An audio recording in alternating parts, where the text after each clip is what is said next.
बिस्मिल्लाहिर्रहमानिर्रहीम।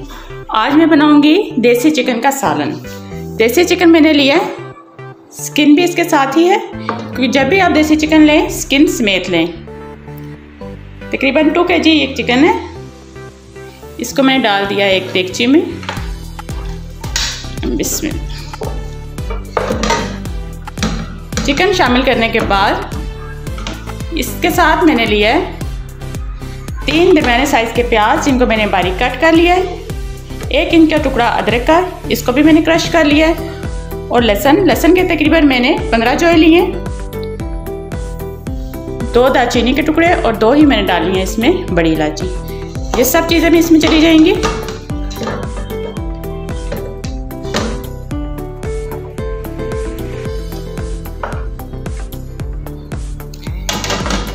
ये सब चीज़ें शामिल करने के बाद इसमें अब जाएगा पानी। पानी आपने अंदाजे से ही लेना है। मैंने तकरीबन 2 गिलास पानी इसमें शामिल कर लिया।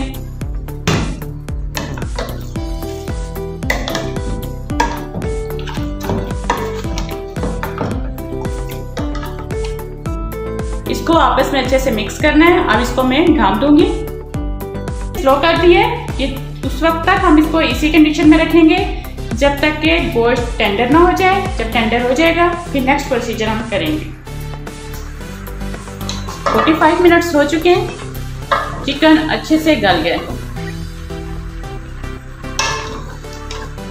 अब इसमें मैं शामिल करूंगी कुकिंग ऑयल, तकरीबन 1/2 cup.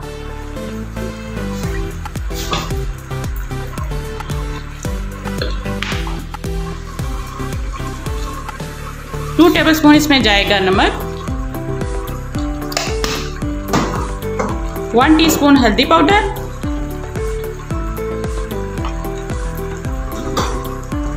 2 tablespoon red chili powder.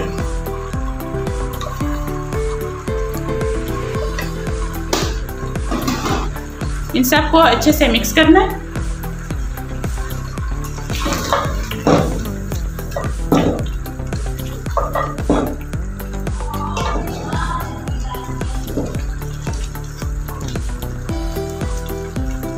साथ ही इसमें मैं शामिल कर दूंगी 1 दरमियाने साइज का टमाटर, जिसको मैंने बारीक कट कर लिया।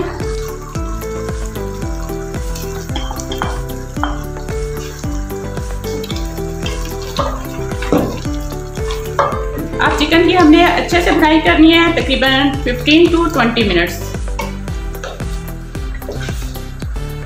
नॉर्मल चिकन की निस्बत देसी चिकन को आप ज़्यादा भूनेंगे। साथ ही इसमें मैं शामिल कर दूंगी गरम मसाला पिसा हुआ।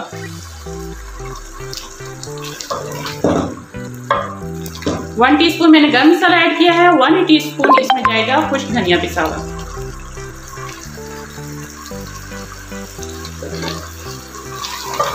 फ्लेम मैंने रखी है मीडियम फ्लेम पे इसको अच्छे से भूनेंगे।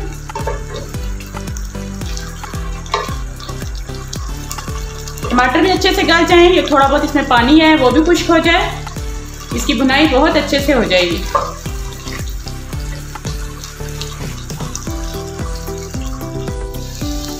ट्वेंटी मिनट्स हो चुके हैं। गोश्त की बहुत अच्छी भुनाई हो गई है। अब मैं इसमें ऐड करने लगी हूँ 2 गिलास पानी के।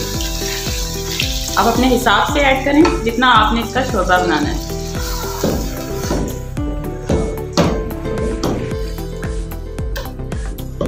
मीडियम फ्लेम पे अब मैं इसको सिर्फ 5 से 10 मिनट तक रखूंगी। सालन बिल्कुल रेडी है हमारा।